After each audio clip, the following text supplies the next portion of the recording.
할렐루야. 오늘도 말씀을 사모하는 우리 성도님들 위해 하나님의 은혜가 충만하기를 기도합니다.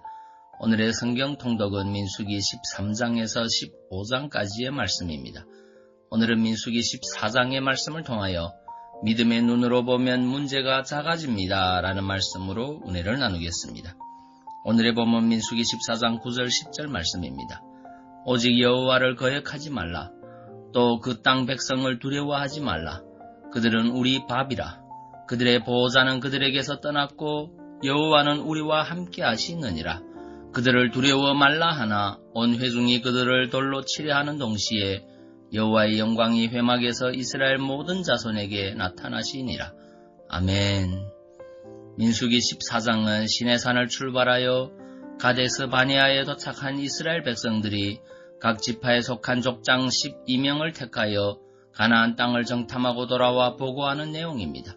본문을 보면 10명의 정탐꾼으로부터 가나안 정복의 불가능성을 보고받은 이스라엘 백성들은 극심한 절망감에 사로잡히게 되었습니다.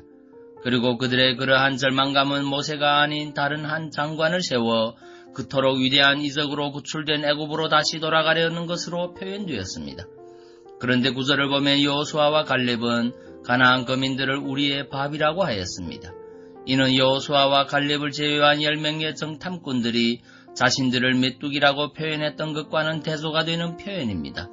여호수아와 갈렙이 이처럼 다른 모든 정탐꾼들이 두려워했던 가나안 거민들을 두려워하지 않고 오히려 하찮게 여길 수 있었던 이유가 무엇입니까? 현실 상황을 제대로 파악하지 못한 어리석은 만용 때문입니까? 결코 그렇지 않습니다. 그것은 바로 그들의 보호자는 그들에게서 떠났고 여호와는 우리와 함께 하신다는 확고한 믿음 때문이었습니다. 이처럼 하나님께서 우리와 함께 하신다는 확고한 믿음의 눈으로 볼 때 아무리 큰 문제도 능히 해결할 수 있는 작은 문제에 불과하다는 사실을 깨닫게 되는 것입니다. 열왕기하 6장에서 엘리사를 잡기 위하여 성문을 둘러싸고 있는 수많은 아람 군대를 보고 두려움에 떨었던 엘리사의 사환을 보십시오. 그는 육신의 눈으로 아람 군대를 보았을 때 그 수많은 말과 병거와 군사를 인하여 두려움에 떨 수밖에 없었습니다.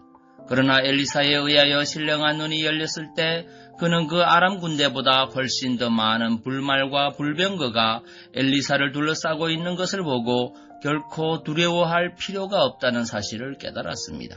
그렇습니다. 신령한 눈, 곧 믿음의 눈으로 보면 우리와 언제나 함께 하시며 눈동자처럼 우리를 지키시고 계시는 하나님을 볼 수 있게 됩니다. 그래서 그 하나님을 인하여 우리에게 닥쳐진 어떤 문제도 우리에게 문제가 될 수 없는 작은 문제에 불과하다는 사실을 깨닫게 되는 것입니다. 생각해 보십시오. 전능하신 하나님 앞에서 해결될 수 없는 큰 문제라고 하는 것이 있을 수 있겠습니까? 결코 있을 수 없습니다. 그럼에도 불구하고 우리가 문제 앞에서 두려움에 떨며 우왕좌왕하는 것은 오직 우리가 믿음의 눈으로 문제를 보지 않기 때문인 것입니다.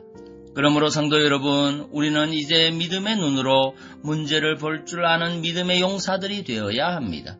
인간적인 시각으로 문제를 보아서 낙심하지 말고 오직 하나님께서 우리와 언제나 함께 하시며 우리를 도와주신다는 확고한 믿음 안에서 문제를 보아야 합니다. 그럴 때 그 문제는 우리가 능히 감당할 수 있는 지극히 작은 문제가 될 것입니다. 오늘 하루도 믿음의 눈으로 문제를 바라보며 승리하는 복된 날 되시기를 간절히 바랍니다. 마가복음 9장 23절 말씀입니다. 예수께서 이르시되 할 수 있거든이 무슨 말이냐? 믿는 자에게는 능치 못할 일이 없느니라 하시니. 아멘. 기도하겠습니다. 사랑해 주님, 우리가 살아가면서 문제에 부딪혔을 때 믿음으로 능력의 주를 바라보기보다는 인간적인 생각으로 근심 걱정에 쌓여 있을 때가 너무나도 많았습니다. 그래서 문제를 바라보며 낙심하고 시험들 때도 있었습니다. 이제는 우리에게 믿음을 더하사 문제를 믿음으로 바라봄으로 전능하신 하나님을 믿고 의지하여 승리하는 백성이 되게 도와주옵소서. 우리의 연약함을 용서하시고 믿음을 더하사 모든 문제에서 승리하게 하옵소서. 이 하루도 질병의 문제, 마음의 문제, 현실의 문제들이 믿음 안에서 모두 해결되는 은혜가 있게 하옵소서. 예수님 이름으로 기도하옵나이다. 아멘.